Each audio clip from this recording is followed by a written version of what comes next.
السلام علیکم ناظرین، آپ دیکھ رہے ہیں زی ایچ نیوز. میں ہوں ظہیر احمد. ناظرین، آپ نے دیکھا کہ پہلے ججز کی طرف سے فیصلہ آیا کہ ہم مسترد کرتے ہیں فل کورٹ والے مطالبے کو. اس کے بعد پی ڈی ایم نے، نون لیگ نے، سب جماعتوں نے مل کے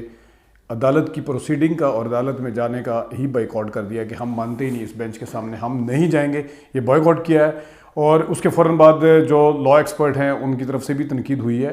کہ یہ جوڈیشل سوسائڈ ہے. خاص طور پر رشید رضوی صاحب بھی ابھی تھوڑی دیر پہلے بتا رہے تھے، اور بھی لا ایکسپرٹ نے کہا ہے کہ اگر اعتراض کرنا تھا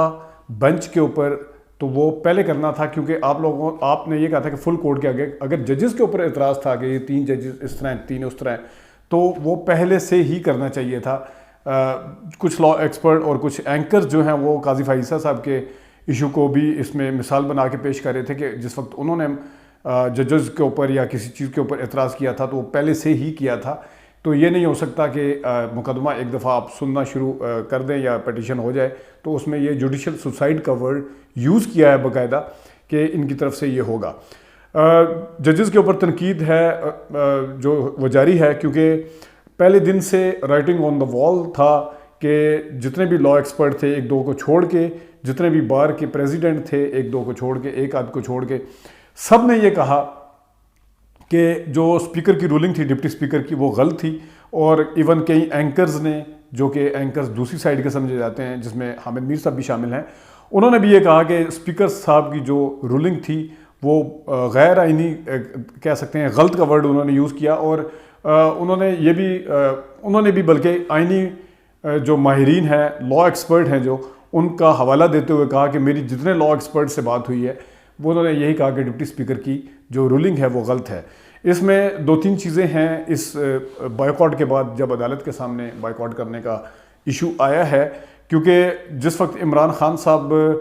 کسی ادارے کو مخاطب کر کے کہتے تھے تو پی ڈی ایم اور خاص طور پہ نون لیگ کہتی تھی کہ یہ عجیب پریسیڈنٹ سیٹ کر رہے ہیں کہ ان کی بلیک میلنگ میں نہ آیا جائے،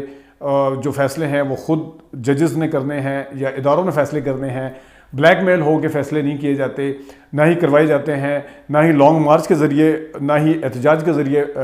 فیصلے کروائے جاتے ہیں. بلکہ انہوں نے یہ بیانیہ بھی بنایا کہ ہم تو اسمبلیاں 25 مئی سے پہلے توڑنے کی سوچ رہے تھے، لیکن جس وقت انہوں نے کہا کہ ہم آ رہے ہیں تو ہم نے کہا کہ بلیک میل نہیں ہوں گے. جب آپ حکومت ہوتے ہوئے بلیک میل نہیں ہوئے تو ججز سے، جوڈیشری سے یہ کیسے توقع کر سکتے ہیں کہ وہ آپ کی بلیک میلنگ میں آ کے آپ کے مرضی کے مطابق فیصلے کریں گے اور آپ کی پسندیدہ جو بینچ ہے اس کو بیچ میں شامل کریں گے. تو یہ جو پریسیڈنٹ سیٹ ہو رہا ہے یہ اب آنے والے دنوں میں اس حساب سے دیکھا جائے. جس طرح نون لیگ نے کل کلاں تک تو کہا جا رہا تھا کہ نظریہ ضرورت کو بھی دفن کر دیے، یہی والا بینچ تھا جو قاسم سوری کی رولنگ کو جس نے اڑایا تھا، اس میں 2 ججز تھے، ایک ریٹائر ہو گئے اور ایک جو ہے وہ نہیں ہے اس بینچ کا حصہ. لیکن کم از کم یہ والے 3 ججز بھی تھے جنہوں نے اڑایا تھا. اور انہی ججز کے حوالے سے کہا جا رہا تھا کہ پتہ نہیں سپریم کورٹ کا ترا امتیاز اور پتہ نہیں ترا اوپر ہو گیا، اور آج سپریم کورٹ نے ثابت کر دیا کہ وہ کسی بھی آئین شکن کو برداشت نہیں کرتے اور وغیرہ وغیرہ جو بھی تھا. لیکن اب جو پریسیڈنٹ سیٹ ہو رہا ہے اس میں ایک واضح مثال آپ کے سامنے دینا چاہتا ہوں. آپ کے سامنے، ان کے سامنے 3 ججز تھے. انہوں نے کہا کہ اس موقع پہ بھی ایک جج نے یہ فیصلہ دیا یا اس موقع پہ بھی دیا، حالانکہ اس میں قاسم سوری کا بھی فیصلہ شامل تھا اور ایک شخصیت نہیں تھی بلکہ 3 شخصیت تھی. تو کیا اس پریسیڈنٹ کے بعد عمران خان صاحب چیف الیکشن کمیشن کی ریزگنیشن کے اوپر زیادہ انڈورس نہیں کریں گے؟ یعنی کہ وہ ونڈیکیٹ نہیں ہوئے، وہ پھر ٹھیک ثابت نہیں ہوئے کہ وہ کہتے ہیں کہ انہوں نے فیصلہ ڈسکا کے ساتھ ساتھ اور کئی معاملات میں فیصلہ جو کیا بشمول PP7 کی ریکاؤنٹنگ تک آپ دیکھ لیں، پوری ہسٹری اٹھا کے دیکھ لیں، تو کیا یہ پھر عمران خان صاحب اس کے اوپر صحیح ثابت نہیں ہوں گے؟ کیا وہ صحیح ثابت نہیں کریں گے اپنے آپ کو کہ میں بھی ایک شخصیت کا مان رہا ہوں؟ اور وہ اب بے شک وہ فارم فنڈنگ کیس کا آپ حوالہ دیتے ہیں، اس ٹائم جب عمران خان کہتے ہیں کہ ریزائن کریں، یہ فیصلے چیف الیکشن کمیشن نے ہمارے خلاف دیے ہیں، اس وقت تو پی ڈی ایم آ کے، اس وقت خاص طور پہ نون لیگ آ کے اس چیف الیکشن کمیشن کا دفاع شروع کر دیتی ہے. لیکن اب اپنی باری جو ہے وہ یہ کہہ رہی ہے کہ ان ججوں نے فیصلے غلط کرنے ہیں، ہمارے خلاف فیصلے دینے ہیں. یہ تو ایک بات ہے. اچھا، دوسری بات ہے، ابھی بھی کوئی پی ایم ایل این کا اور ایک اینکر جو ہے پرو پی ایم ایل این سمجھے جانے والے ہیں، وہ کہتے ہیں کہ جب عمومی طور پہ پریکٹس ہی ہوتی ہے کہ کسی جج کے اوپر جس ٹائم اعتراض کر دیا جاتا ہے کہ یہ میرا کیس نہ سنیں تو وہ جج خود اپنے آپ کو سائڈ پہ کر لیتا ہے. تو کیا قاضی فائز عیسیٰ صاحب نے اپنے آپ کو ریکیوز کیا تھا اس بینچ سے جب عمران خان صاحب کا وہ کے خلاف خود پیٹیشنر تھے اور خود ہی وہ فیصلے بھی اس بینچ کا حصہ تھے جو عمران خان جس میں پیٹیشنر تھے اور یا عمران خان اس بینچ کے سامنے پیش ہوتے تھے. تو اس وقت کے چیف جسٹس نے کہا تھا کہ مناسب یہ ہے کہ آپ اپنے آپ کو ریکیوز کریں, آپ ان کیسوں میں نہ سامنے آئیں, بینچ کا حصہ نہ بنیں جہاں پہ عمران خان صاحب لے کے آتے ہیں سارا کچھ. تو کیا آپ نے ریکیوز کیا تھا اس وقت؟ کیا اپنے آپ کو ہٹایا تھا؟ نہیں ہٹایا تھا, بلکہ الٹا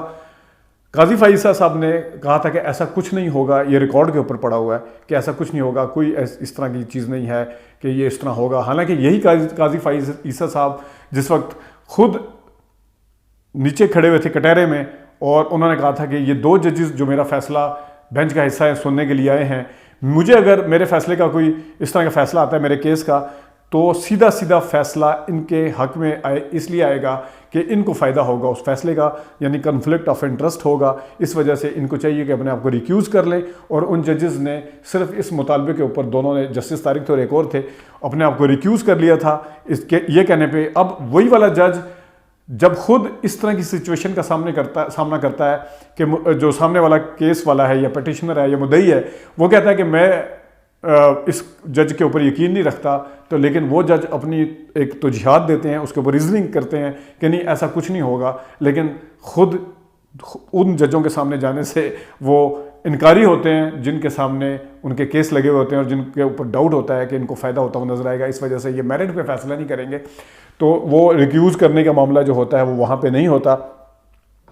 یہ پریسیڈنٹ سیٹ ہو رہا ہے اس وقت جو کر رہے ہیں, اور اس سے پہلے ہسٹری بھری ہوئی ہے کس طریقے سے نون لیگ نے اپنی مرضی کے فیصلے لیے ہیں, کس طریقے سے جو ہوتا ہے وہ سارا کچھ کیا ہے. اب دیکھتے ہیں کہ آنے والے دنوں میں کیا ہوتا ہے, لیکن معاملات جو ہیں وہ اچھے ہوتے ہوئے نظر نہیں آئیں گے, بگڑتے ہوئے نظر آئیں گے. مریم نواز کی میڈیا ٹاک کے اوپر ہم بعد میں بات کریں گے. ابھی تک کے لیے اتنی اجازت دیجیے. اللہ حافظ.